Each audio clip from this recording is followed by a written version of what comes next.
वो भी क्या जमाना था जब तस्वीरें खिंचवाना कोई रोज का काम नहीं होता था, बल्कि एक खास मौके का जादू होता था। शादी ब्याह हो, कोई त्योहार या फिर दूर के रिश्तेदार का आना, तब घर में चर्चा चलती थी। इस बार फोटो खिंचवाएंगे, अच्छा सा कपड़ा निकाल देना। बच्चे हफ्तों पहले तय कर लेते थे कि क्या पहनना है और कैसे खड़े होना है। कभी फोटो खिंचवाते वक्त हाथ पीछे कर लेते थे, तो कभी हंसने की कोशिश में मुंह टेढ़ा हो जाता, मगर फिर भी वो फोटो सबसे प्यारी लगती थी। और जब महीनों बाद स्टूडियो से फोटो का प्रिंट आता, तो पूरा परिवार उसे ऐसे देखता जैसे कोई खजाना हाथ लग गया हो।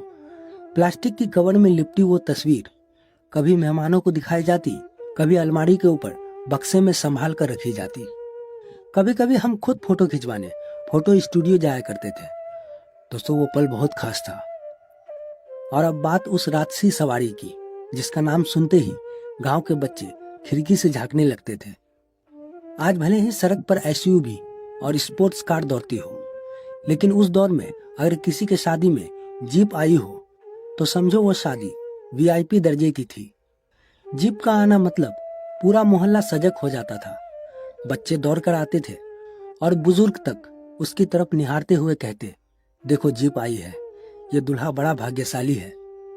दूल्हा जब शेरवानी में जीप के पीछे बैठता, तो लोग कहते, वाह भाई, एकदम राजा लग रहा है।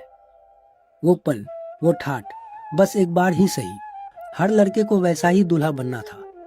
और जीप का ड्राइवर, भाई साहब, वो तो उस जमाने का सेलिब्रिटी होता था। काला चश्मा, तिरछा अंगोछा, कंधे पर झूलती हुई चाबी और चेहरे पर आत्मविश्वास। गांव के बच्चे उसे देखकर सपना देखते, मैं बड़ा होकर ड्राइवर बनूंगा। कभी कभी तो सिर्फ जीप में बैठने की खातिर बच्चे घंटों इंतजार करते थे, किसी बहाने से उसके पास जाकर खड़े हो जाना, कभी हैंडल पकड़ना, कभी बोनट छूना, और अगर बैठने का मौका मिल जाए तो समझो उस दिन की ईदी मिल गई। वो जीप अब कबाड़ में पड़ी होगी कहीं, पर उसकी यादें अब भी दिल की फोटोग्राफी मेमोरी में चमकती है। दोस्तों, तस्वीरों में वो मासूमियत थी जो आज 1000 फिल्टर और एचडी कैमरा भी नहीं दे सकता। दोस्तों, आपकी कौन सी यादें जुड़ी है तस्वीरों से? आप अपनी कहानी हमारे साथ शेयर जरूर करें। एक वो दौर था जब शाम होते ही हल्की भूख लगती, तो ना मैगी बनती थी, ना बाजार से मोमोज और बर्गर आते थे। उस समय ना इंस्टेंट फूड का इतना चलन था, ना ही हर समय कुछ नया खाने की जिद होती थी। जब भी भूख लगती, माँ कटोरदान से रोटी निकालती और सरसों के तेल में नमक मिलाकर चुपड़ कर हमारे हाथ में पकड़ा देती। वो रोटी हमें इतनी स्वादिष्ट लगती थी कि हम उसे गोल गोल घुमा घुमा कर मजे से खाते, कभी आंगन में टहलते हुए तो कभी छत पर बैठकर। घर में रोटी सिर्फ 2 बार बनती थी, लेकिन माँ हमेशा ढेर सारी रोटियां बनाकर रख देती थी, ताकि जब भी किसी को भूख लगे तुरंत कुछ खिलाया जा सके। इन रोटियों का स्वाद बदल बदल कर दिया जाता था, कभी ताजा मक्खन चुपड़कर, कभी देसी घी लगाकर, कभी चीनी रोटी बनाकर, तो कभी घी गुड़ रोटी बनाकर। माँ को यह बखूबी पता होता था कि किस समय क्या खिलाने से बच्चे खुश हो जाएंगे। हमारे लिए ये साधारण चीजें किसी स्वादिष्ट व्यंजन से कम नहीं होती थी। अगर घर में लैया गुड़ होता तो माँ हमें वही खाने को दे देती। कभी कभी चूड़ा बनाकर उसमें दूध या गुड़ मिलाकर दिया जाता, जो ठंड के दिनों में और भी लाजवाब लगता। वो हर छोटी भूख को इसी तरह शांत कर देती थी, जब तक कि रात का खाना या दोपहर का भोजन तैयार ना हो जाए।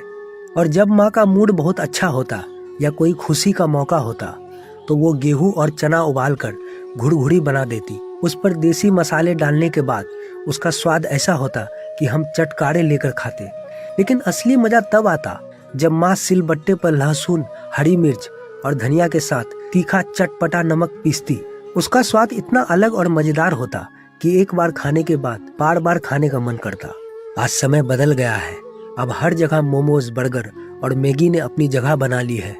बच्चे अब इन देसी स्वादों से दूर होते जा रहे हैं। उन्हें ना रोटी पर घी गुड़ पसंद आता है, ना ही वो कटोरदान से निकली माँ की प्यार भरी रोटियां की अहमियत समझते हैं। बाजार के चमकते दमकते खाने के सामने घर की बनी चीजों का महत्व कम हो गया है। पुराने जमाने की यादें और माँ के हाथों का प्यार, क्या आपके घर में भी ऐसा कुछ होता था? अगर हाँ, तो हमें भी बताएं। दोस्तों, एक लाइक और फॉलो से हमें मोटिवेशन मिलता है ऐसे ही वीडियो बनाने के लिए, तो हमारे वीडियो को लाइक करें और एक फॉलो करें।